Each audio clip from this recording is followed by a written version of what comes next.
আমি নবম-দশম শ্রেণীর একটি পরিসংখ্যানের সৃজনশীল প্রশ্নের সমাধান করে দেখাবো। তো যারা পরিসংখ্যান নিয়ে অনেক মাথা ব্যথা বা যারা পরিসংখ্যান নিয়ে অনেক বিরক্তিকর পরিবেশ তৈরি হয় যাদের মধ্যে, তো আজকে আমি আছি তাদের জন্যই। তো পরিসংখ্যান নিয়ে আসলে কোনো ভয় নেই। এই পরিসংখ্যান আমাদের 100 পরীক্ষায় কমন হবে, কারণ আমাদের একটি মাত্র অধ্যায় থেকেই আমরা দুইটি মাত্র সেট পেয়ে যাই, দুইটি সেট আমাদের কমন হয়ে যায়। তো আজকে যদি তোমরা এই লেকচারটি শুরু থেকে শেষ পর্যন্ত দেখো এবং মনোযোগ সহকারে তোমরা দেখো, তাহলে সৃজনশীল পরিসংখ্যান সম্পর্কে তোমাদের আর কোনো সমস্যা থাকবে না। তো সেজন্যই তোমাদেরকে অবশ্যই যদি কিছু শিখতে হয় তাহলে অবশ্যই তোমাদেরকে এই ভিডিওটি শুরু থেকে শেষ পর্যন্ত দেখতে হবে এবং মনোযোগ সহকারে দেখতে হবে। আরেকটি কথা, যদি তোমরা এই চ্যানেলটি সাবস্ক্রাইব করে না থাকো তাহলে অবশ্যই বেল আইকনে টাচ দিবে এবং সাবস্ক্রাইব করবে এবং লাইক কমেন্ট শেয়ার করবে, তোমাদের মতামত লিখে জানাবে। তো আর দেরি নয়, আমরা এখন এই প্রশ্নটি সমাধান করব। আমরা আজকে যে প্রশ্নটি নিয়েছি সেটি হলো দশম শ্রেণীর 70 জন ছাত্রের গণসংখ্যা নিবেশন সারণীর নিচে দেওয়া হলো। এই যে সারণী, এটা সারণী। তো এখানে আমাদের যে সারণীতে সংখ্যাগুলো আছে এবং গণসংখ্যা আছে, এখান থেকেই আমাদের তিনটি প্রশ্নের সমাধান করতে হবে। কোনটি? কয়ে আছে ক্রমযোজিত গণসংখ্যা নির্ণয় করো, ক্ষয়ে মধ্যক নির্ণয় করো, গয়ে আছে প্রচুরক নির্ণয় করো। এই তিনটি প্রশ্নের সমাধান করতে হবে। তো আমরা কিভাবে এই তিনটি প্রশ্নের সমাধান করব এটি মূলত আমি তোমাদেরকে এখন দেখাবো। দেখো তোমরা কিভাবে সমাধান করছি। তো প্রথমে আমাদের আছে ক্রমযোজিত গণসংখ্যা তৈরি করো বা ক্রমযোজিত গণসংখ্যা নির্ণয় করো, এটি এখন আমরা তৈরি করব। তো আমাদের প্রথম প্রশ্নটি ছিল যে ক্রমযোজিত গণসংখ্যা নির্ণয় করো। আমরা ক্রমযোজিত গণসংখ্যা নির্ণয় করব। তো ক্রমযোজিত গণসংখ্যা নির্ণয় করতে হলে আমাদের একটি সারণী তৈরি করতে হবে। আমরা অলরেডি একটি সারণী তৈরি করেছি। তো আমাদের ক্রমযোজিত গণসংখ্যা সারণী তৈরি করতে বলেছিল, ক্রমযোজিত গণসংখ্যা নিবেশন সারণী তৈরি করো। তো সেই জন্য আমরা এটা তৈরি করেছি। আমাদের ছিল ওজন কেজিতে ছিল এবং গণসংখ্যা সারণী। যদি আমরা ক্রমযোজিত গণসংখ্যা নিবেশন সারণী তৈরি করি তাহলে আমাদের যেটা করতে হয় সেটা হলো ওজন কেজি, গণসংখ্যা এবং ক্রমযোজিত গণসংখ্যা। তো আমরা ওজনে আমাদের যে ছিল 41 থেকে 45 এবং 46 থেকে 50, 51 থেকে 55, 56 থেকে 60, 61 থেকে 65, 66 থেকে 70, এটা আমাদের ওজন কেজিতে ছিল। আর গণসংখ্যা ছিল 5, 7, 10, 22, 16, 10, অর্থাৎ এন সমান, এন দ্বারা আমার টোটাল সংখ্যা বোঝায়। তো এন সমান 70।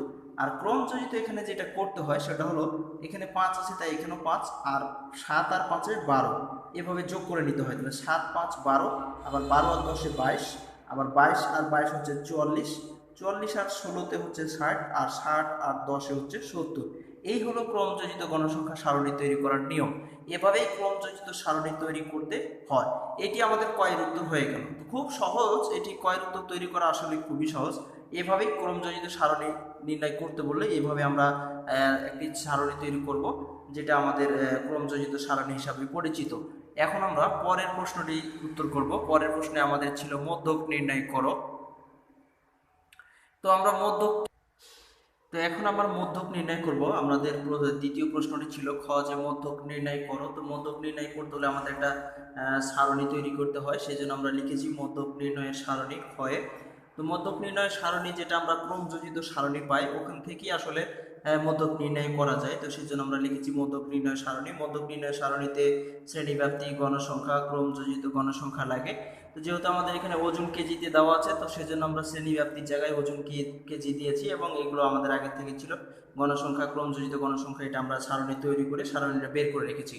তো এখন আমাদের কি করতে হবে? মধ্যক নির্ণয়ের সূত্র আমরা জানি। মধ্যক নির্ণয়ের সূত্র L plus N by 2 minus F C গুণিত এইচ বাই এফ এম। এটি আসলে আমাদের মধ্যক নির্ণয়ের সূত্র।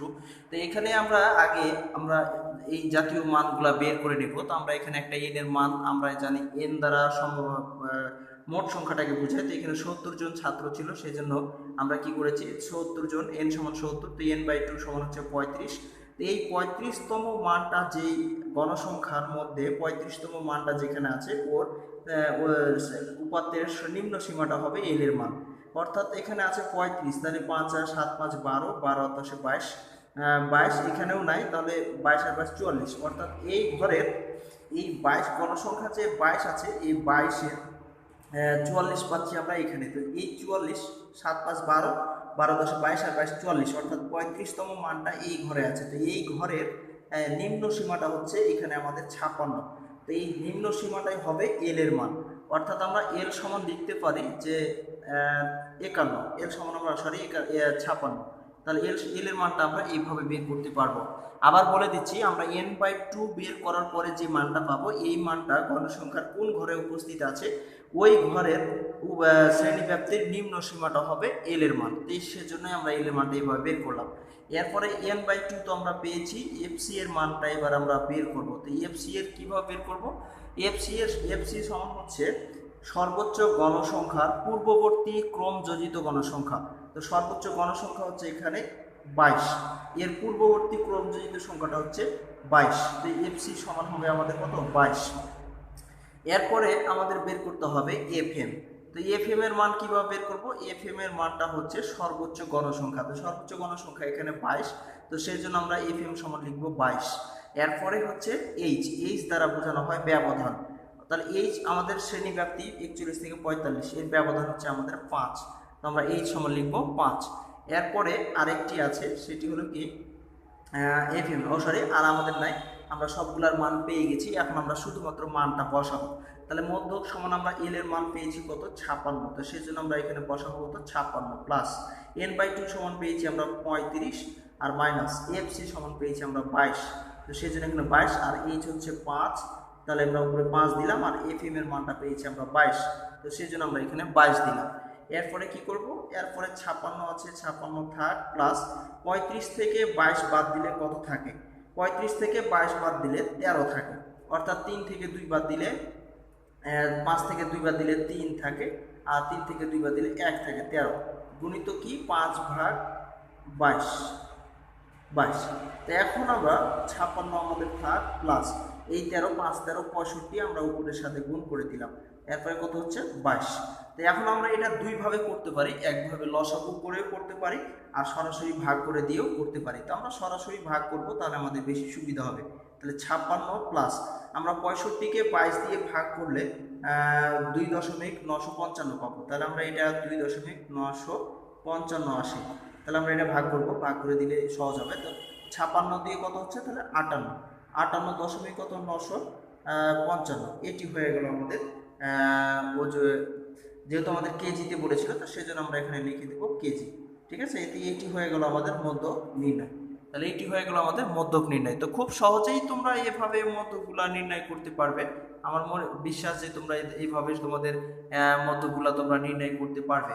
তো এটি খুব সহজে আমরা নির্ণয় করতে পারলাম। এবার আমরা প্রচুরক নির্ণয় করব। তো আমাদের গয়ের যে প্রশ্নটি ছিল, গয়ে বলেছিল যে প্রচুরক নির্ণয় করো। তো প্রচুরক কিভাবে নির্ণয় করতে হয় এটি আমরা এখন নির্ণয় করব।